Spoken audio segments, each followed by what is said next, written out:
Cano mecânico da Brastemp. Essa aqui é antiga, né?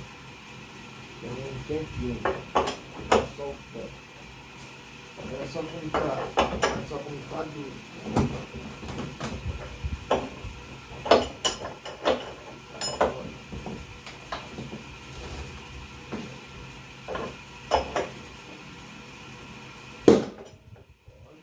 Saindo.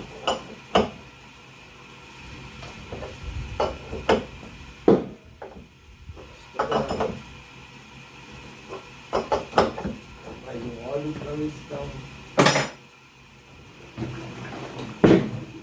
ver se desce mais rápido.